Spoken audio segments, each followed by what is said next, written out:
Welcome, listeners. I'm so excited to be with you today. I have not one but two guests who have co-authored a book that we're going to dive into. We have Professor Jason Arday, and he's the Professor of Sociology of Education at the University of Cambridge. So, folks from across the pond. And he's previously held the position of Professor of Sociology of Education at the University of Glasgow. He's been Associate Professor of Sociology at Durham University and Deputy Executive Dean for People and Culture in the Faculty of Social Science and Health. And he's also a patron of the Adult Literacy Trust and Get Further, and just has some great experiences he's going to bring. He's joined by his co-author, Dr. Chantelle Jessica Lewis. And Dr. Lewis is the Andrew Pitt Jr. Research Fellow in Black British Studies at Pembroke College, the University of Oxford. She is the co-director of the Surviving Society Productions, associate at Leading Routes and Genius Within, and a trustee of the Sociological Review. Welcome to the show. I'm so excited to have you, Jason and Chantel. Thanks so much for having us, Julie. Well, let's dig in. I want to hear all about the book that you've written. So, if you could introduce it a bit to the listeners, what got you excited about this vein of study in particular, given all this diverse, enriching content that you have and experiences? Curious on the need and so the why behind it and what it's about. Shall I go first, Jay? Yeah. Yeah? Okay. Um, so it's so just to say to your listeners, like this is the first time the book came out last week, and this is the first time we're kind of talking about it. Now it's out. So this is like really interesting because it's going to be it'll be quite like organic, as all good interviews should be. But yeah, I think that Jason and I would often have conversations about the ways of the world, whether that was work, relationships, families, and how we, as neurodivergent people that also are Black, happen to experience these different parts of social life. Um, I think, in particular, the kind of heart of the book is really around these ideas and notions around productivity and how, or so-called productivity, and how disabling ideas around productivity are for all people, but particularly for neurodivergent people and disabled people. Um, and I guess we really wanted to look at the fact that by proxy of being alive, we all deserve love. And by proxy of being alive, we deserve to have an ordinary and fulfilling life. And just because some people are more productive than others doesn't mean they deserve more than others. Um, and basically, like it's a critique of society, but it's a book that we've written that's very much embedded in the possibilities of love and hope, and how neurodivergent ways of thinking and understanding the world, particularly through our love of music, can really help us to think more imaginatively about what a world would look like where more people could, yeah, just get on, Yeah, basically. I've got it right here. So, I haven't even um, got a copy yet. well, I love that I you. haven't even got a copy. I feel very special then. But I Mm. love that you say, like, um, by proxy of being alive, we deserve love. And if that's not a premise we can get behind right now in some really tricky times, and I love what you talk about, like the intersections, right? Neurodivergent and being a person of color, especially, thinking about the experiences of folks that are Black and experiencing that are neurodivergent. I know from, a little bit from my perspective, but those intersectional pieces is really critical to this. And what I love about the title, so it's We See Things They'll Never See, is something I intuitively have kind of found with my autistic daughter. And so I was obviously struck by this. And Jason, I'd love your thoughts on the why for the book as well. Right. I mean, Chantel's encapsulated it beautifully and so accurately, but on a more selfish note, it actually was born, or the stimulus for me was born out of the fact that, and Chantel might remember this, it was a pretty self-indulgent conversation where I'd asked her, I'd said to her, look, you've worked with everyone, because Chantel's like one of the most, if not the most collaborative person, sort of in I'd say in academia, in my opinion. And so I said to her, I haven't done anything with you yet. I haven't written anything with you, and joke about it. And then we found ourselves in a situation where we kind of had this idea for this book that was really born out of, you know, an adjuration for someone that I believe is the greatest operator or the best operator, the person I look up to the most in academia. So that was, the first thing would be if you get to work with a hero or someone you look up to, that's like a massive thing. Then the secondary thing was kind of, okay, right, we need to do something that's meaningful and speaks to the experiences of, what I would call the forgotten majority in some respects. And I don't mean that just in the context of race, I mean that in the context of neurodivergent people across the intersection. But obviously, Chantal and I kind of anchored some of our thinking as two black people around race because that voice is completely minimalized.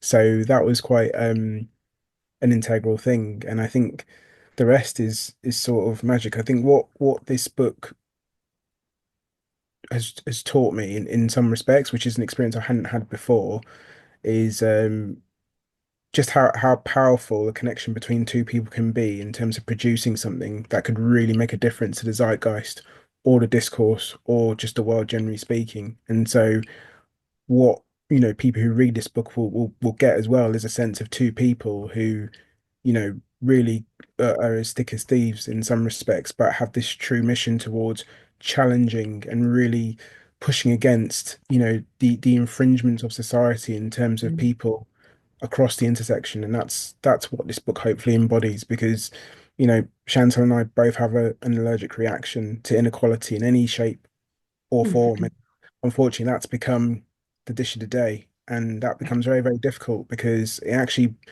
in some respects, it's easier for Chantal and I not to put our head above the parapet as two black academics because that is actually what the culture does. It aims to subsume people and make them small. So, by Chantal and I doing this, that there is huge jeopardy in it because we leave ourselves wide open Mhm. to a critique that has become, you know, part of the zeitgeist, which is obviously wrong.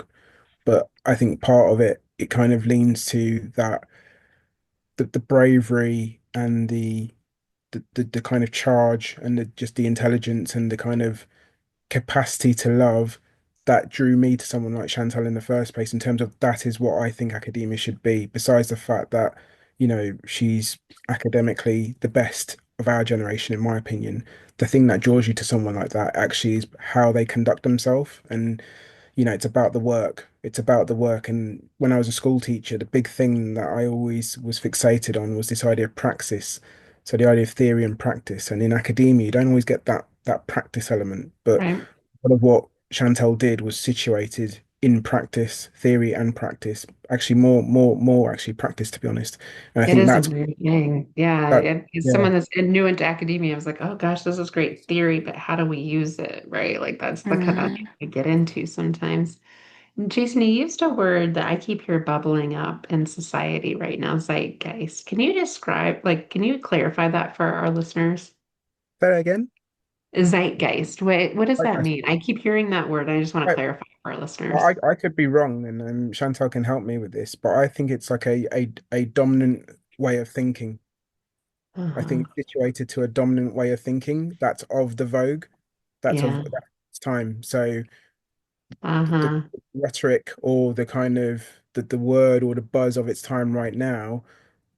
I mean, we kind of all know what that is right now. So Yeah. it's Yeah. Yeah. The elephant in the room, experimental. right? So Well, that would be my understanding, but Chantal might position yeah, that differently. I'd love to know, like, Dr. Lewis, like from your perspective, Chantel, like what, given the zeitgeist that we have, kind of the folks in power and the thinking that's being proliferated, why is this book so important given that context? I think it's really interesting that this interview today has fallen on the same day in which um, a government in the West is claiming that they have found a cause of autism. And I think that it's troubling, concerning, and alarming for us the way that neurodivergence, in particular autism, in some cases Mhm. ADHD, is now entering the zeitgeist in a way that runs alongside of racisms, Mhm. eugenics, so-called population control. Yep. Um, and this has happened today, and I think it's interesting because I've been thinking a lot about this recently. So many of the things that the people that Jason and I write about in the book um, have kind of been warning us around this moment that we're in now, and now we're here. It's like it's kind of I'm a bit kind of like I don't know. I don't know. Like I don't Right. know what the answer. I don't know what the answer is. Like everything, all the things that we wrote about that we were fearful of when it came to ableism, classism, racism. Even when Jason and I were writing this book, we were like, surely we're writing this from a place of this won't happen, but if it does, we need to know this.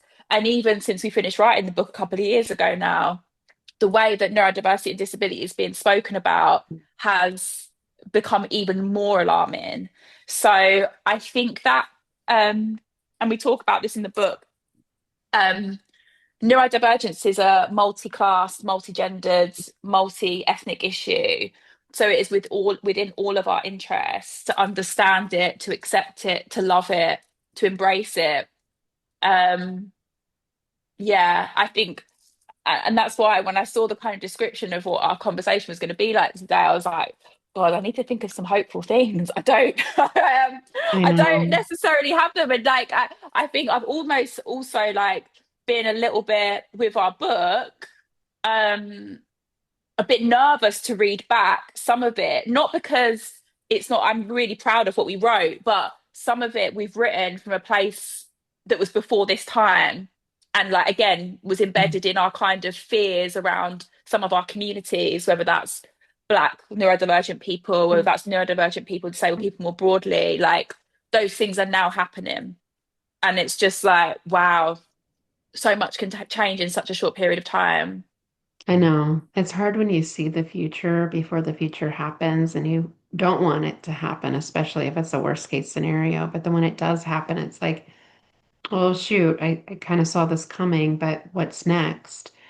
I'm curious from that perspective if there were, I know there's no magic solution to this mess that we're in, and it is a real mess, this is an understatement. Is if you saw the future before, like what might be possible in the future? You know, for me, having a kiddo that's autistic and seeing that the world wasn't built for her or had her in mind at all. It's not her that's the problem, it's the way we've constructed society.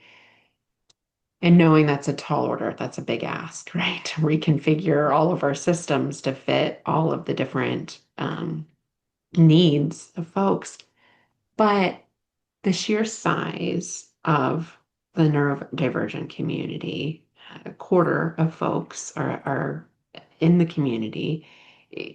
To you, like another thing that I think is really important is that we have labor shortages coming in the workplace. And so employers know that to be competitive, they're going to have the broadest possible net for talent. And that includes neurodivergent people. So my hope is from the corporate space that they still keep up the necessary work and focus, even if our government is failing us right now. But that's very wishful thinking. So I'm curious what gives you hope, or if you agree or disagree with anything I just said. I think that one of the things that we are quite critical about in the book, generally speaking, is about the workplace. And we kind of make a kind of binary argument about neurodivergence in the workplace, which I think will make sense after I kind of explained it. But in the first instance, we want neurodivergent people to be able to have jobs which fulfill them and make them feel included and safe and their nervous systems comfortable. Like that's really, really important. But on the flip side, there's a really scary trend in the way that neurodivergence and capitalism has become kind of merged and merged in a way where neurodivergent people can be positioned as these superhumans that are able to do and produce more for the capitalist system. So we give a couple of case studies in the book, like banks being having their like kind of neurodivergent programs where they particularly want a certain type of neurodivergent person because they've heard that this fits the profile of the type of job that they want to be done efficiently. Um, there's also the other example I was going to give, the banks. Oh, it's gone. Jason, you might have to help me out here. Classic ADHD moment there, like mid flow, gone. So, Sorry. banks, education systems, Yeah, yeah, going shopping, for example. yeah. Um, I think I think it's difficult because uh, I think Chantal and I are both eternal optimists, but I think the world's on fire, Hmm. and unfortunately, that type of inferno Yeah. does thwart eternal optimism. So it's very, very difficult because I I think what you're going to see, and actually this is something that Chantal mentioned to me a couple of years ago. So, there's Hmm. an amazing prophecy in actually saying this.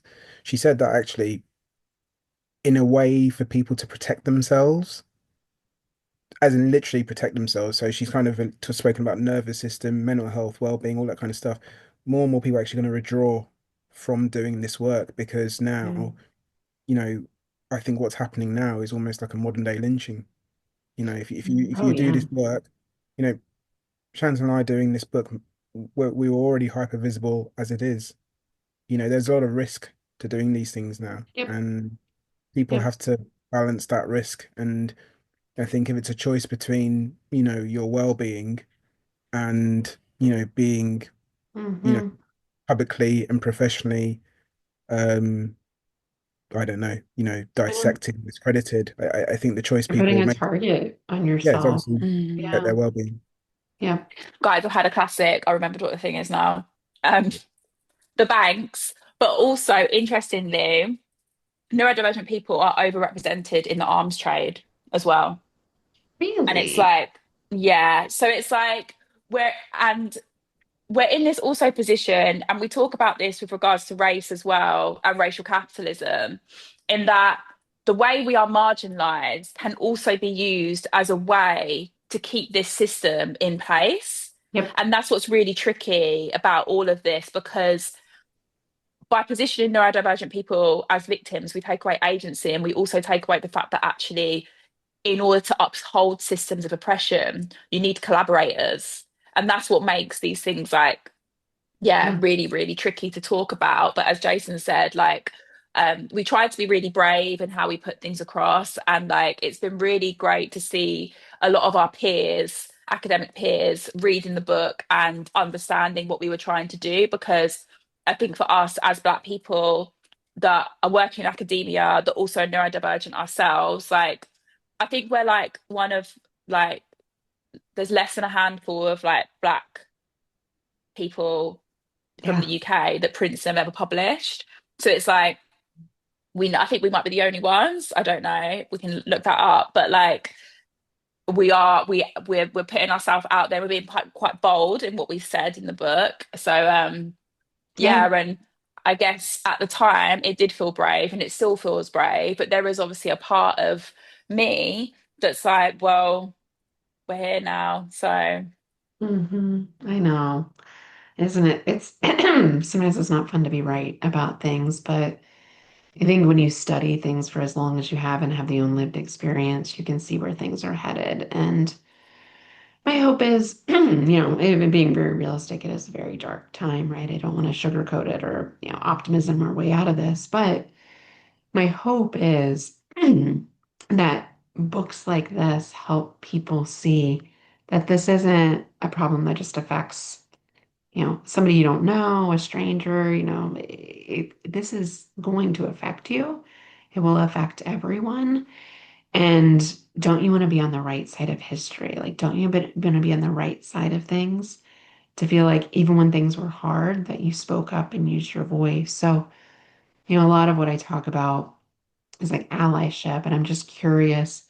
Seems like the world needs a heck of a lot more allies right now, but especially the experiences you're talking about with neurodivergence and intersectionality with race and this whole idea that it kind of self-fulfills capitalism, which is, of course, the thread of which we all kind of participate in. Really interesting. I'm just curious if there was one thing that someone could do to be what I call a better ally or show up at a moment that's really critical to show up. Jason, Chantelle, I'm just curious what you might offer as something tangible, actionable that someone could do. Jay, do you want to go first? Um, Probably just a bit more compassion. I Yeah, think. I yeah. mean, I don't even think it takes a lot more. I just think I just find it amazing how bereft. I mean, Chantel's going to cover the love bit, but we are really bereft of compassion. Hmm. And I think there's a really good quote that I was once told that, sometimes when people least deserve it, that's when they deserve the most compassion. And so that's kind of what you try and hold close, given the situation we find ourselves in as a Hmm. global society. But yeah, Hmm. I'd be really interested to kind of hear Chantel's kind of musings on that because obviously a lot of my thinking around that has been influenced by my upbringing and Yeah, also Chantel. So if anyone kind of really has a hold on these things in terms of the way to move forward, I think Chantel's the best person. yeah. It's just to piggyback off that real quick, Chantel, for share. My nephew is autistic, and we were having a family Thanksgiving a couple years ago, and we played one of those card games where you like, it's a prompt and everyone answers. And it was like, what does the world need more right now? My autistic nephew said that. He said empathy and compassion. I was just blown away because I'm sure he experiences, the judgment and lack of empathy and compassion from people. So well said, Jason. Just a little bit, like a small dose, just a little bit more compassion than even you think someone's worth, like not worth, but like that they deserve or however, like just a little bit more can go a long way. Yeah, Chantal. Yeah, I agree with Jason. Definitely compassion, empathy, and that's so sweet that your nephew said that. As my nan would say, out of the mouth of babes. Um, I'm really into how we show up to life generally in our entirety. And I'm very into Carl Jung and like light and our shadow. We talk about it a little bit in the book. And we've got a chapter on mental health where we talk about it. And I think that people need to look at their darkness and people need to look at their shadows and they need to understand it. They need to forgive themselves. They need to, or before they forgive themselves, they need to look at themselves, look at where their darkness and shadow comes from because we've all got it. Then they need to forgive themselves. Then they need to just show up in love and truth. So I think it's a partly individualized approach that I have in terms of how you can be a better ally, better understand yourself. Like if you feel resistance to something, so I don't know why my camera's doing this weird thing. Sorry, is it like going like in and out Yeah, like no, that? it's very interactive. Um,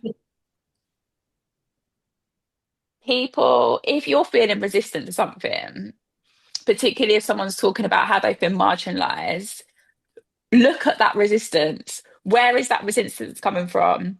Write Hmm. about that resistance, journal about that resistance. We've all got it. We've all got it. Where is that resistance coming from? Usually it's something to do with our inner child and whatever. But like, The I do messages think, we generally heard as a kid, speaking, I had so much undoing work to do, oh, and we've it's all got still so in much there. undoing and unlearning to do. And I think committing to being the best versions of our emotional and social self is something that we can do. Just on a practical one, at the end of the book, Jason and I produced an 11-point manifesto for change. Um, and I think one of the key points that we talk about in the book, and that I'm sure that we'll be talking about in future conversations, is that we do believe that we should abolish all exams, all Mm, metricized education should be mm, gone. And like that's on the premise that there are some forms of examination that very much suit neurodivergent people. So it's not even that we're saying neurodivergent people can't do exams, like some of them very much can. But from a broad, inclusive, and just loving way to view knowledge, education, and society, we need to stop measuring children and young people. Because, and if you get the book, you'll hear more about Jason and I's personal story for education.